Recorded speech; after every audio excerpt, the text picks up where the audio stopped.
2 ಅರಸುಗಳು 5ನೇ ಅಧ್ಯಾಯ 13ನೆಯ ವಾಕ್ಯ. ಆಗ ಅವನ ಸೇವಕರು ಹತ್ತಿರ ಬಂದು ಅವನಿಗೆ, ಅಪ್ಪನವರೇ, ಪ್ರವಾದಿಯು ಒಂದು ಕಠಿಣವಾದ ಕೆಲಸವನ್ನು ಹೇಳಿದ್ದರೆ ಅದನ್ನು ಮಾಡುತ್ತಿದ್ದೀರಲ್ಲ. ಹಾಗಾದರೆ ಸ್ನಾನ ಮಾಡಿ ಶುದ್ಧನಾಗು ಎಂದು ಹೇಳಿದರೆ ಯಾಕೆ ಅದರಂತೆ ಮಾಡಬಾರದು ಅಂದರು.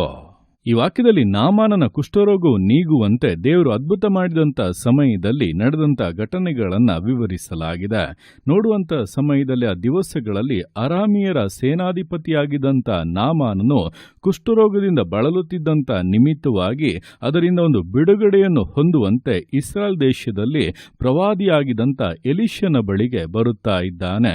ಎಲೀಷನಾದರೂ, ನೀನು ಹೋಗಿ ಯೋರ್ದಾನ್ ಹೊಳೆಯಲ್ಲಿ 7 ಬಾರಿ ಸ್ನಾನ ಮಾಡು, ಶುದ್ಧನಾಗು ಎಂಬುದಾಗಿ ಹೇಳಿ ಕಳುಹಿಸಿದಾಗ ನಾಮಾನನಾದರೂ ಆ ಮಾತುಗಳನ್ನು ಕೇಳಿ ಬಹಳ ಕೋಪಗೊಂಡು, ಪ್ರವಾದಿಯು ಹೊರಗೆ ಬಂದು ನನ್ನ ಮೇಲೆ ಕೈಯಾಡಿಸಿ ಯೆಹೋವನ ಹೆಸರಿನಲ್ಲಿ ಪ್ರಾರ್ಥನೆ ಮಾಡಿ ನನಗೆ ಸೌಖ್ಯವನ್ನು ಕೊಡುತ್ತಾನೆ ಅಂದುಕೊಂಡೆ. ಆದರೆ ಅವನು ಹಾಗೆ ಮಾಡದೆ ಯೋರ್ದಾನ್ ಹೊಳೆಗೆ ಹೋಗಿ 7 ಬಾರಿ ಸ್ನಾನ ಮಾಡೋದಕ್ಕೆ ಹೇಳುತ್ತಾ ಇದ್ದಾನಲ್ಲ. ಯಾಕೆ ನಮ್ಮ ಊರಿನಲ್ಲಿರುವಂಥ ನದಿಗಳು ಇದಕ್ಕಿಂತಲೂ ಶ್ರೇಷ್ಠವಾದದಲ್ಲವೇ, ಉತ್ತಮವಾದದಲ್ಲವೇ? ನಾನ್ಯಾಕೆ ಇದನ್ನು ಮಾಡಬೇಕು ಎಂಬುದಾಗಿ ಸಿಟ್ಟಿನಿಂದ ಅಲ್ಲಿಂದ ಹೊರಟು ಹೋದನು ಎಂಬುದಾಗಿ ವಾಕ್ಯವು ಸ್ಪಷ್ಟವಾಗಿ ತಿಳಿಸುತ್ತದೆ. ಆ ಸಮಯದಲ್ಲಿ ಸೇವಕರಾದರೂ ಬಹಳ ತಾಳ್ಮೆಯಿಂದ ವಿಷಯವನ್ನು ಸರಿಯಾಗಿ ಯೋಚಿಸಿ ಅರ್ಥ ಮಾಡಿಕೊಂಡು ಅವನಿಗೊಂದು ಜ್ಞಾನದ ಮಾತನ್ನ ಹೇಳುತ್ತಾ ಇದ್ದಾರೆ. ಅಪ್ಪನವರೇ, ಪ್ರವಾದಿಯು ಒಂದು ಕಠಿಣವಾದ ಕೆಲಸವನ್ನು ಹೇಳಿದ್ದರೆ ಅದನ್ನು ಮಾಡುತ್ತಿದ್ದೀರಲ್ಲ. ಹಾಗಾದರೆ ಸ್ನಾನ ಮಾಡಿ ಶುದ್ಧನಾಗು ಎಂಬುದಾಗಿ ಹೇಳುವಾಗ ಯಾಕೆ ಅದನ್ನ ಮಾಡಬಾರದು ಎಂಬುದಾಗಿ. ಆಗ ನಾಮಾನನ ಕಠಿಣವಾದಂಥ ಮನಸ್ಸು, ಆ ಕೋಪವೆಲ್ಲವೂ ನೀಗಿ ಅವನು ಪ್ರವಾದಿಯ ಮಾತಿಗೆ ವಿಧೇಯನಾಗಿ ಯೋರ್ದಾನ್ ಹೊಳೆಯಲ್ಲಿ 7 ಬಾರಿ ಮುಳುಗಿ ಸ್ನಾನ ಮಾಡುವಾಗ ಅವನ ಕುಷ್ಠರೋಗವು ಪೂರ್ಣವಾಗಿ ನೀಗುವಂತೆ, ಅವನ ದೇಹವು ಶುದ್ಧವಾಗುವಂತೆ ಅದ್ಭುತ ಕಾರ್ಯವು ನಡೆಯಿತು. ಅಂದರೆ ದೇವರೊಂದು ಸುಲಭವಾದಂಥ ವಿಷಯವನ್ನು ಹೇಳಿದರೂ ಕೂಡ ನಾಮಾನನ ಹೃದಯವು ಕಠಿಣವಾಗಿದ್ದದರ ನಿಮಿತ್ತವಾಗಿ ಆ ಸುಲಭವಾದಂಥ ವಿಷಯವನ್ನು ಕೂಡ ಮಾಡುವುದಕ್ಕಾಗದೆ ಅದು ಅವನಿಗೆ ಕಠಿಣವಾಗಿ ಮಾರ್ಪಟ್ಟಿತು. ಯಾವಾಗ ಅವನ ಹೃದಯದಲ್ಲಿದ್ದಂಥ ಕಠಿಣತೆಯು ನೀಗಿತೋ ಆಗ ದೇವರು ಹೇಳಿದ್ದು ಕೂಡ ಸುಲಭವಾಗಿ ನೆರವೇರಿತು. ಅವನ ಜೀವಿತದಲ್ಲಿ ಅದ್ಭುತವನ್ನು ಕೂಡ ಕಂಡನು. ಇದೇ ಪ್ರಕಾರವಾಗಿ ನಮ್ಮ ಅನೇಕರ ಜೀವಿತಗಳಲ್ಲಿ ನಾವು ಹೃದಯವನ್ನು ಕಠಿಣಪಡಿಸಿಕೊಳ್ಳುವುದರ ನಿಮಿತ್ತವಾಗಿ ದೇವರು ಹೇಳುವಂತ ಸುಲಭವಾದಂಥ ಕಾರ್ಯಗಳನ್ನು ಕೂಡ ಮಾಡಿ ಆಶೀರ್ವಾದಗಳನ್ನು ಹೊಂದಿಕೊಳ್ಳುವುದಕ್ಕಾಗದೇ ಇರುವಂಥ ಪರಿಸ್ಥಿತಿಗಳಲ್ಲಿ ಇದ್ದೇವೆ. ಪ್ರಾರ್ಥನೆ ಮಾಡುವಂಥದ್ದು, ಸತ್ಯವೇದವನ್ನು ಓದುವಂಥದ್ದು, ಧ್ಯಾನಿಸುವಂಥದ್ದು, ದೇವರನ್ನ ಸ್ತುತಿಸುತ್ತಾ ಇರುವಂಥದ್ದು, ಆತನಿಗೆ ಮೆಚ್ಚುಗೆಯಾಗಿ ನಡೆಯುವಂಥದ್ದು, ಯಾವಾಗಲೂ ಕೂಡ ದೇವರ ಜೊತೆಗೆ ನಮ್ಮ ಜೀವಿತವನ್ನು ನಡೆಸುವಂಥದ್ದು, ಈ ರೀತಿಯಾಗಿ ಸತ್ಯವೇದವು ಹೇಳುವಂಥ ಕಾರ್ಯಗಳು ಕ್ರೈಸ್ತರಿಗೆ ಬಹಳ ಸುಲಭವಾಗಿಯೇ ಇರಬೇಕು. ಕಾರಣ ಯೇಸು ಕ್ರಿಸ್ತನನ್ನು ಸ್ವಂತ ರಕ್ಷಕನಾಗಿ ಸ್ವೀಕರಿಸಿಕೊಂಡು ತಮ್ಮ ಪಾಪಗಳಿಂದ ಬಿಡುಗಡೆಯನ್ನು ಹೊಂದಿ ನೀತಿವಂತರಾಗಿ ಮಾರ್ಪಟ್ಟು ಪರಿಶುದ್ಧಾತ್ಮನ ಅಭಿಷೇಕವನ್ನು ಹೊಂದಿದ ಮೇಲೆ ಇದೆಲ್ಲ ಕಾರ್ಯಗಳು ನಮ್ಮ ಜೀವಿತದ ಶೈಲಿಯಾಗಿ ಬದಲಾಗಿ ಬಿಡುತ್ತದೆ. ಇದೇನೋ ಮಾಡಬೇಕೆಂಬುದಾಗಿ ಮಾಡುವಂಥದ್ದಲ್ಲ, ನಮ್ಮ ಜೀವಿತದಲ್ಲಿ ಸುಲಭವಾಗಿ ಬರುವಂಥ ಅಭ್ಯಾಸಗಳು.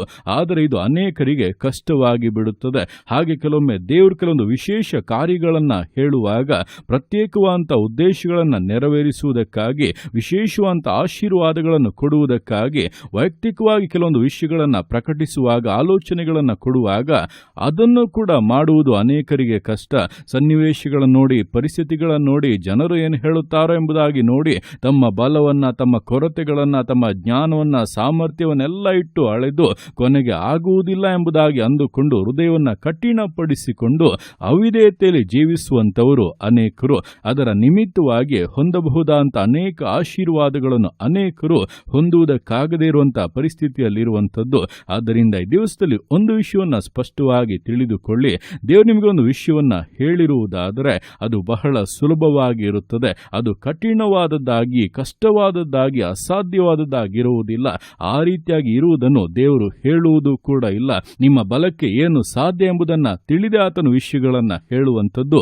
ಅದನ್ನು ನೀವು ಪೂರ್ಣ ಹೃದಯದಿಂದ ಮಾಡುವುದಾದರೆ ನಿಶ್ಚಯವಾದಂಥ ಅದ್ಭುತಗಳನ್ನು, ಆಶೀರ್ವಾದಗಳನ್ನು ಹೊಂದಿಯೇ ಹೊಂದುತ್ತೀರಾ.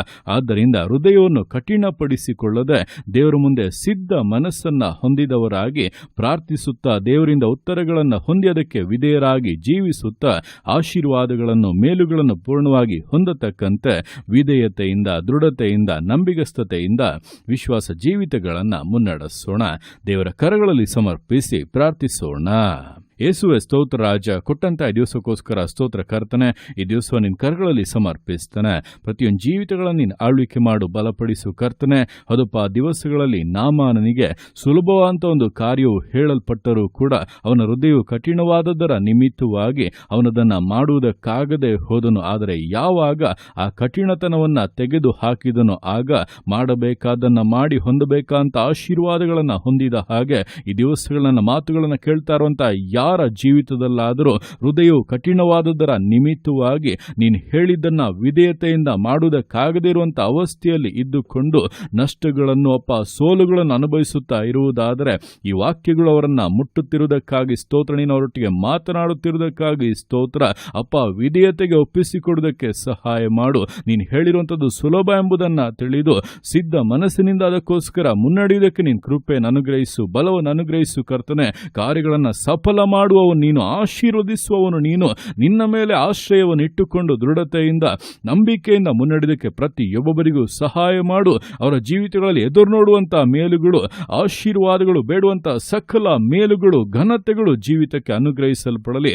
ಆರೋಗ್ಯ ಉಂಟಾಗಲಿ, ಬಲವು ಅನುಗ್ರಹಿಸಲ್ಪಡಲಿ. ಯೇಸುವಿನ ನಾಮದಲ್ಲಿ ಪರಿಪೂರ್ಣ ಸೌಖ್ಯ, ಆಶೀರ್ವಾದ, ಗರ್ವಫಲ, ಸಕಲ ಸಂಪೂರ್ಣತೆ ಉಂಟಾಗಲಿ. ಯೇಸುವಿನ ನಾಮದಲ್ಲಿ ತಂದೆ ನಿನ್ನ ಅರ್ಥಗೆ ಮಾಡುವಂಥ ನಿನ್ನ ಪ್ರೀತಿಗೋಸ್ಕರ, ಕೃಪೆಗೋಸ್ಕರ ನಿನಗೆ ಸ್ತೋತ್ರಗಳು. ಪ್ರತಿಯೊಂದು ಜೀವಿತಗಳನ್ನು ನಿನ್ನ ಕರಗಳಲ್ಲಿ ಸಮರ್ಪಿಸ್ತಾ ಇದ್ದಾನೆ. ಆಶೀರ್ವದಿಸು, ಮಾನಿಸು, ಘನಪಡಿಸು. ಎಲ್ಲೋ ನಿನ್ನ ಕರಗಳಲ್ಲಿ ಸಮರ್ಪಿಸಿ ಎಲ್ಲ ಸ್ತುತಿಯನ್ನು ಮಾತ್ರ ನಿನ್ನೊಬ್ಬನಿಗೆ ಸಲ್ಲಿಸಿ ಯೇಸುವಿನ ನಾಮದಲ್ಲಿ ಬೇಡುತ್ತೇನೆ ನಮ್ಮ ತಂದೆಯೇ. ಆಮೇನ್, ಆಮೇನ್.